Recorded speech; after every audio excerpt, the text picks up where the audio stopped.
and we're talking Padre baseball, and I don't see you smiling for the first time in No, all the no, years we've been doing Padre no, baseball. no. I mean, what a disaster over the weekend. They get swept by LA. I mean, can the Padres ever overcome their nemesis? I guess the burning questions are the Dodgers for real, or are the Padres this bad? I mean, there's a lot of different dialogue we're going to go off to. The scoreboard does not lie. There's 7 games out of first place at the quarter mark of the schedule. They lose 3 in a row to the Dodgers in LA after losing 2 of 3 in San Diego. They score 4 collective runs against the Dodgers in the weekend series. This team has dropped 5 straight. This team has lost 7 of its last 8. And in the bigger picture, because we argued about this last week, what is a rivalry? Well, when you've lost 11 series in a row in regular season and your composite record is 6-28 against those guys, doesn't seem like much of a rivalry there. And John, the scoreboard does not lie as it relates to the hardcore statistics of where the Padres are. Yes, they get Kansas City in the front door. They get the Red Sox after that. They'll probably post some wins here, but in the bigger picture, when they played real people, they have gotten beaten.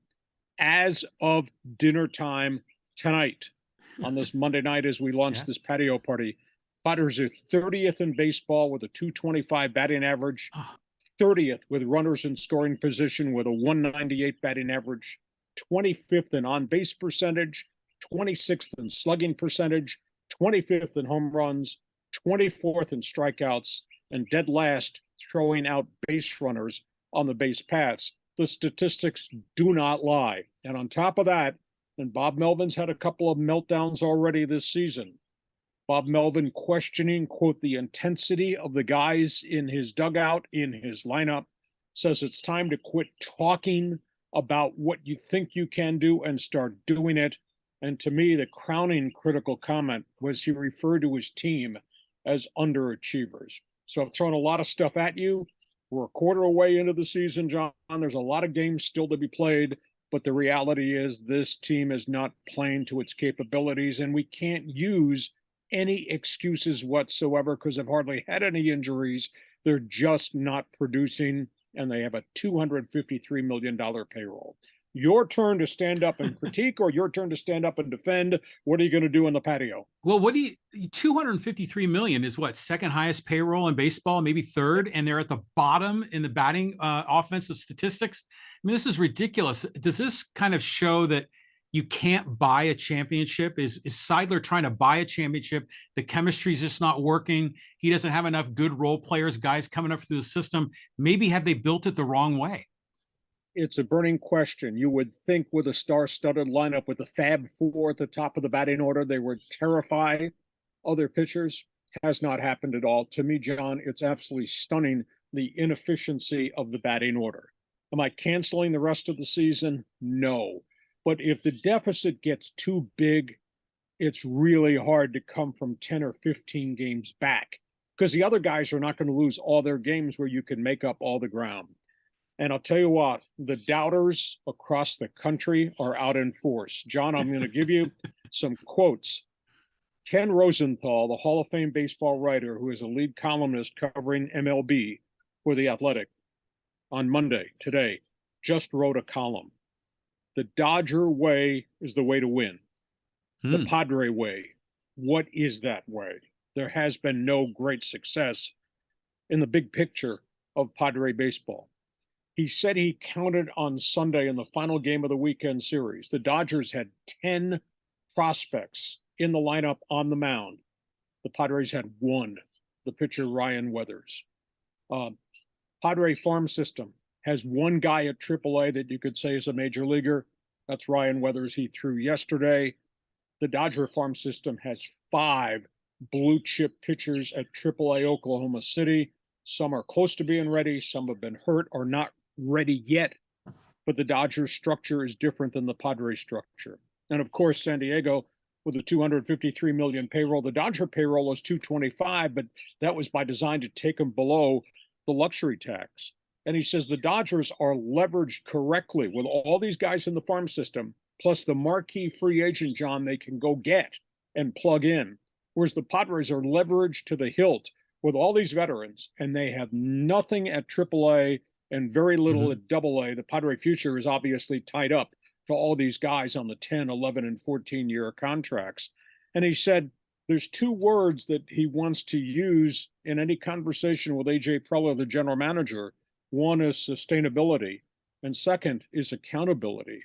And this is kind of a vote of no confidence from Ken Rosenthal towards the Padres general manager and the Padres way of doing things. And he finished off this long column in The Athletic today with this statement: winning the winter baseball meetings and winning the trading deadline doesn't mean anything if you can't win consistently.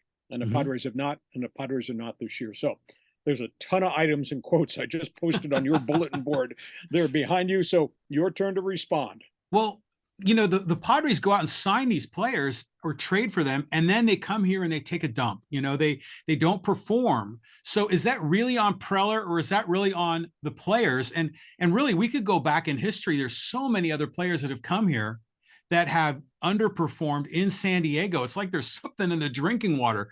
But even the 2014, when Preller made the big splash, you know, with Kemp and the Upton brothers, et cetera, they still underperformed. It seems like no matter what we try in San Diego, it fails. It's a San Diego sports curse. Well, I think the first group of guys that Preller imported, and back in the day, as I was doing sports talk radio, and I got tired of hearing the comments and tired of seeing the losses and the inefficiency. To me, they were all a bunch of independent contractors. There was no bond.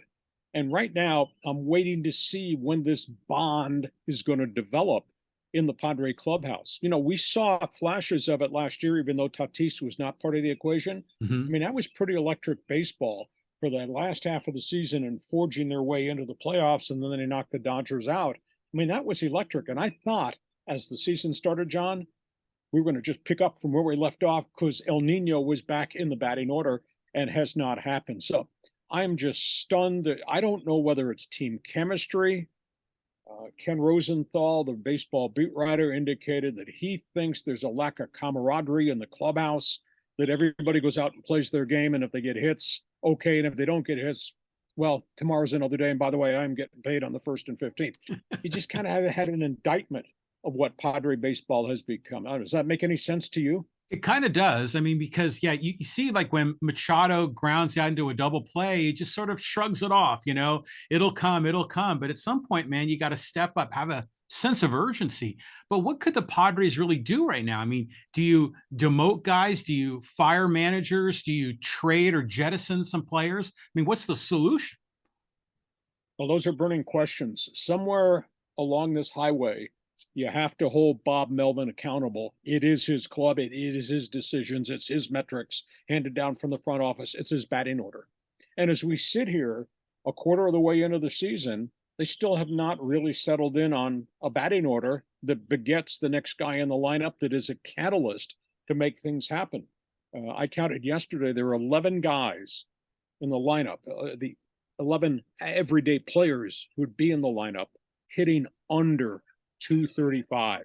Go figure that out. I mean, it's a stunning statistic. And if some guys aren't hitting, that means if they're getting taken out 1, 2, 3 in the first inning, that means the guy that leads off the second's not going to get the pitches that he can hit because they can kind of pitch around some of these guys. So it's just collectively, it's just square peg round hole does not fit right now. And they banned the shift and they made the bases bigger, and all of these elements in the game have changed to make it more productive for offense. And yet the Padres still put up goose eggs on the scoreboard.